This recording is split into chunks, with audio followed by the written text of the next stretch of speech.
Hello, my name is Don Park, and I'm an assistant clinical professor here at UCLA in the Department of Orthopedic Surgery. I am also the Vice Chair of Quality and Safety for the department. I am a member of the UCLA Comprehensive Spine Center. Today I'll be talking about misconceptions of spine surgery. So what are the misconceptions of surgery? The misconceptions are that spine surgery always fails. Also, that one spine surgery usually leads to another, and you should never have spine fusion surgery. The chances of complications and paralysis are high in spine surgery. These are the misconceptions. So then what are the myths and what are the facts? Well, what contributes to these misconceptions? Anecdotal accounts and stories from friends and families can lead to this. It can lead to stereotypes and preconceptions based on prior experience with friends and family or your own experience from surgery. Unindicated surgeries can lead to unintended consequences if, in the attempt of trying to help the patient, that complications occur. And so we have to separate out anecdotal evidence with clinical evidence. We have clinical trials and clinical studies that give us evidence to understand what the true results of surgery are, especially with spine surgery. What is the reality of spine surgery? Spine surgery can be very successful. Spine fusion in the right patient can be life-changing, especially if you have the right diagnosis and you're treating the correct pathology. It can really help with pain and symptoms and improve function. The use of state-of-the-art technology and excellent surgical techniques by your surgeon can allow spine surgery to be safe and very effective. These are the laundry list of risks associated with spine surgery. Many of these are associated with surgery itself, such as bleeding, infection, wound problems. Nerve damage can occur, so can blood vessel damage. Incomplete resolution in pain and symptoms and continued pain and symptoms. Non-union and the bones not healing or the fusion not healing, implant failure, need for further surgeries in the future, neurological deterioration and deficit, spinal cord injury, paralysis, anesthesia risks, and medical complications such as heart attack, stroke, and even death. When confronted with these lists of risks for surgery, many patients are quite afraid of undergoing surgery. However, with the correct indications for surgery and having an excellent surgeon who can also be a great diagnostician, you can have excellent results despite these risks of surgery. So how do you reduce these risks? Like I had said before, excellent surgical technique by your surgeon, but also having your surgeon become an excellent doctor and select patients accurately for surgery. You have to determine the correct diagnosis and understand the pathology at hand that's causing the symptoms and perform the correct surgery for the correct diagnosis. And with this, you can help significantly reduce the risks of surgery, especially spine surgery. These are just a few examples of very successful spine surgeries that we perform day to day. We can address cervical disc herniation, cervical stenosis, lumbar disc herniation, lumbar stenosis, and lumbar spondylolisthesis in ways that can be very successful. And I will show you the evidence now. The first evidence will be for anterior cervical discectomy and fusion, or ACDF.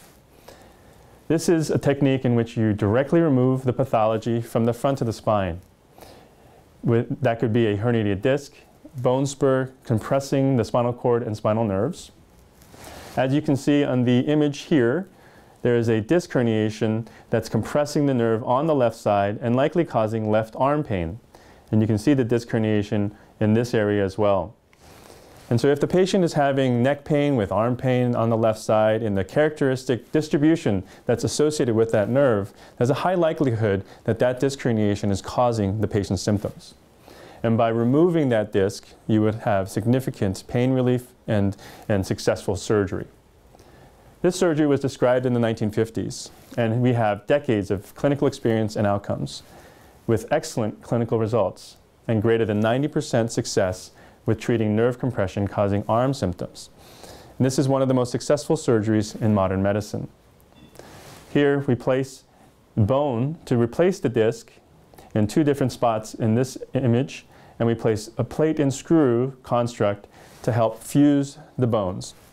Once fusion is accomplished, then there should be no issues at these levels ever again if surgery is successful.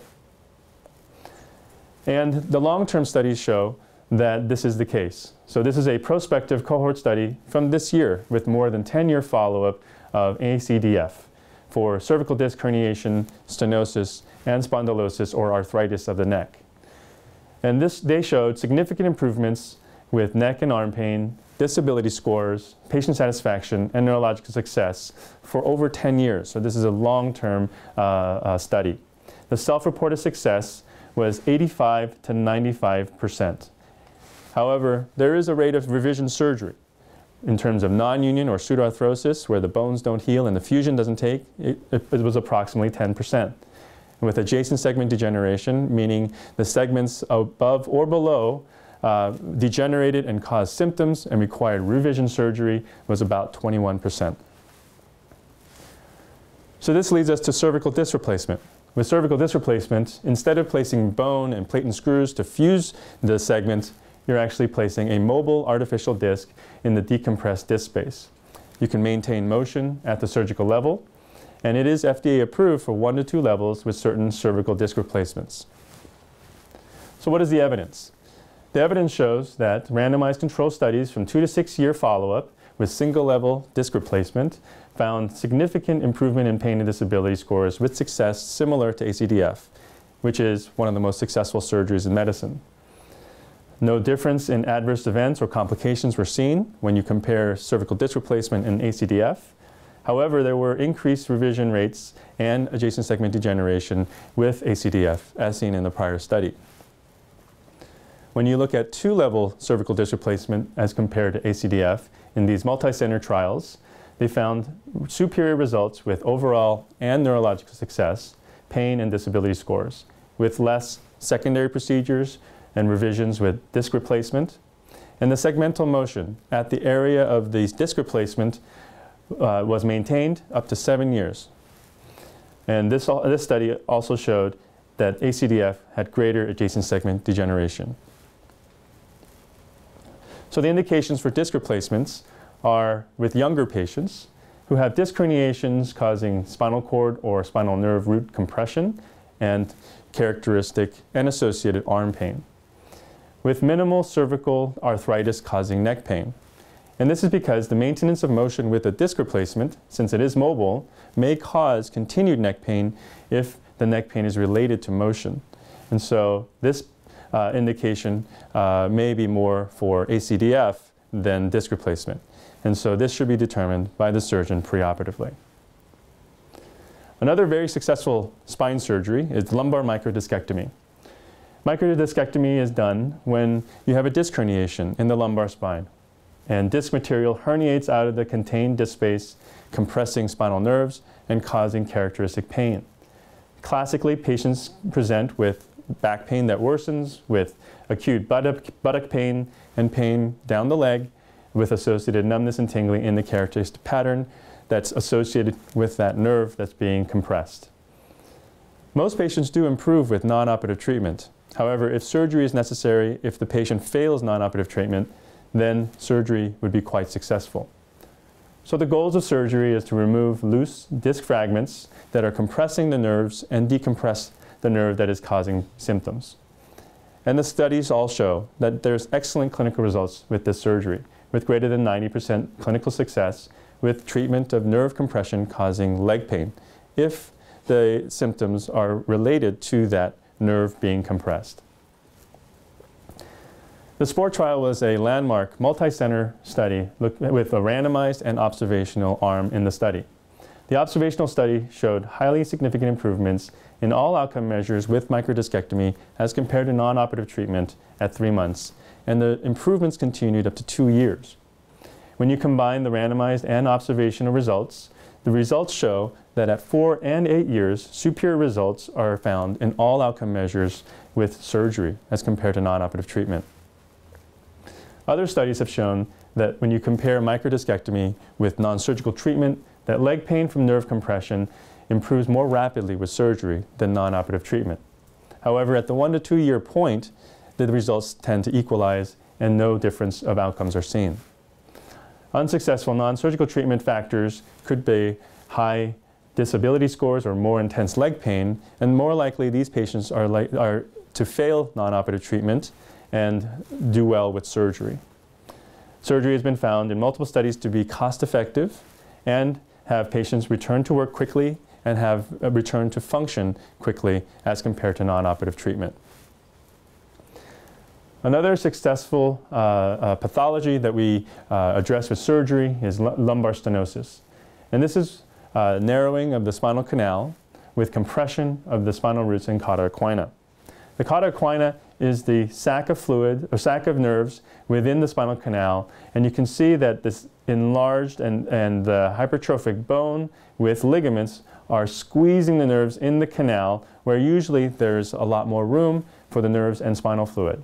This is typically associated with degeneration and arthritis, and it's a common cause of functional disability and symptoms in the aging population over the age of 50.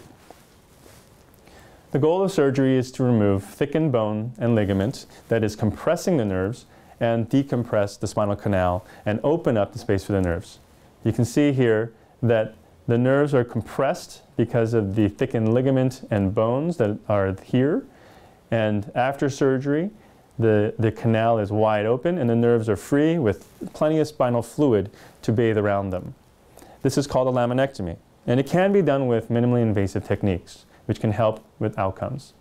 Studies have shown good clinical success, especially with predominant leg pain. Leg pain signifies nerve-related symptoms. So if you have predominant leg pain, the patient will likely have better results as compared to predominant back pain. And this is because predominant back pain could be due to other reasons other than nerve compression. It could be due to arthritis of the joints or disc issues here. And not only at the level in which you have pathology that you see on that MRI, but also at other levels, since there are multiple levels in the spine that could be the cause of pain. And so back pain does not have the same results as predominant leg pain. There's 80 to 85% success in studies that show improving leg pain as due to nerve compression. So this would be the indication for surgery. The SPORT trial looked at spinal stenosis as well. And their analysis, up to 4-year follow-up, found that surgery had significant improvements of pain, function, disability as compared to non-operative treatment. And again, this surgery was found to be cost-effective with long-lasting benefits for the patient after surgery. The next pathology that I like to talk about is spondylolisthesis. That means a slippage of the vertebral body, typically forward. It typically affects the L4-5 level. This is the body of L4. Here's the body of L5. And you can see that this back edge of the body is slipped in front of this one. And there's a step off here. And this is associated with arthritis of the spine and degeneration of the disc, with instability of the disc space as well as the spine. It's often associated with lumbar stenosis that we discussed earlier, as well as degenerative scoliosis, which is seen here on the right. You can see how the disc here is asymmetrically collapsed, more so on the left side than the right. And that has caused a curve to occur in this spine. And so that can cause nerve compression as the nerve tries to exit the spine more on the left side than the right, because it's opened up here and more narrow here as the spine collapses asymmetrically on itself. So the goals of surgery are to decompress the spinal nerves and to stabilize. Now, stabilization does require fusion because it is unstable. As you can see here on this view, you can see that the L4-5 spondylolisthesis is pretty significant, causing severe stenosis posteriorly. And so this would require what's called a laminectomy and fusion, where we remove the back portion of the spine that is compressing the nerves, as well as realign the spine by removing the incompetent disc and replacing it with a spacer, such as a cage or bone. And then we place pedicle screws and rods to help stabilize the segment so that it would allow it to fuse. Instrumentation has been shown to be significantly associated with fusion, and fusion is associated with good outcomes. And studies have shown good success, with over 70% pain improvement and 80% satisfaction with spinal fusion. And oftentimes I hear from patients that spinal fusion is a bad surgery to have, and you should never have it. However, the evidence shows that it actually is a successful operation. And the SPORT trial also looked at spondylolisthesis and compared surgical versus non-surgical treatment. They found significantly greater improvement in pain and function in the surgical group at 2 years, and that maintained itself for 4 years. So the effects lasted. The disability scores reduced greatly in the surgical group, and the physical function scores improved significantly in the surgical group.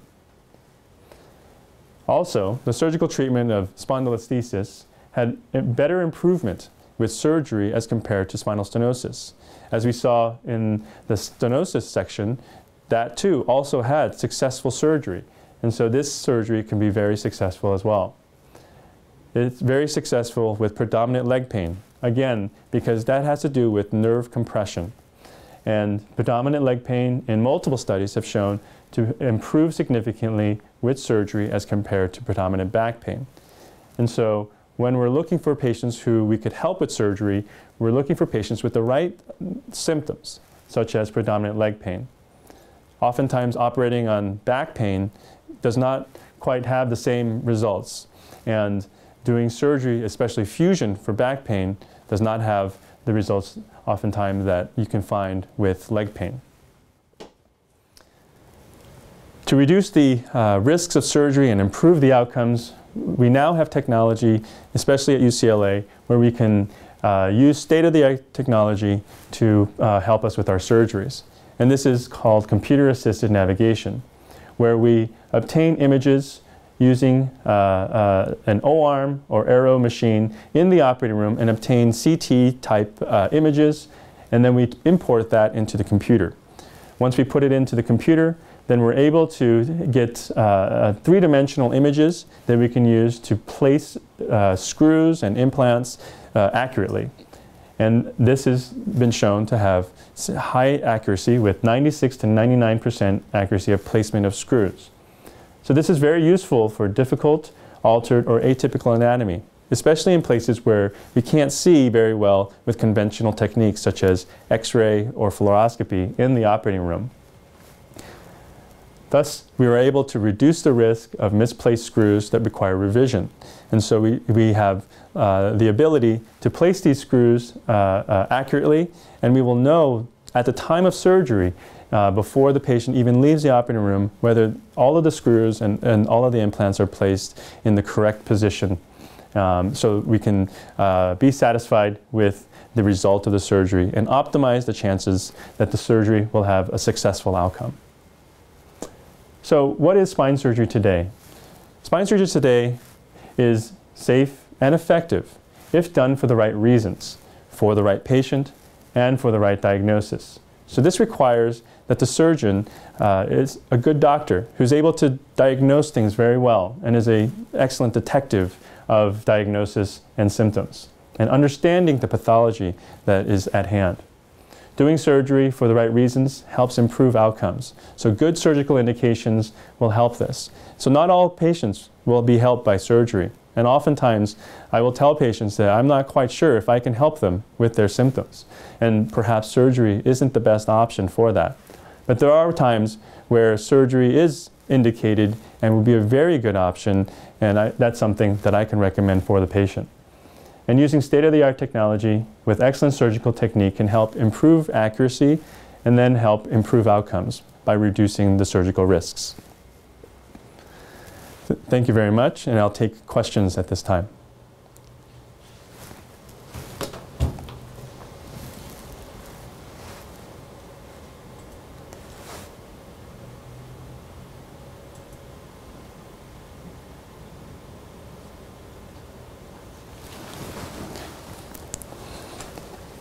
When is spine surgery necessary? Spine surgery is necessary when you have the correct symptoms with the pathology that seems to be causing the symptoms. Oftentimes, we require imaging such as X-rays, CT scans, and MRIs to understand what the anatomy is in the body, and then to understand the pathology at hand. Once we understand the pathology, then we can try to connect the dots and find out if the symptoms that the patient is experiencing actually is coming from the pathology that we see. Oftentimes with imaging, we see a lot of different things that may or may not be causing symptoms. And so it's up to us to figure out from the patient if all of that's associated. So it requires a detailed history with a good physical examination, as well as understanding of the imaging to come up with a good diagnosis. Once we come up with a good diagnosis, then we can have an idea of what the options are with surgery. And given the evidence that we've seen and I presented today, there are good options for surgery for pathology seen oftentimes in the spine clinic. Thank you very much.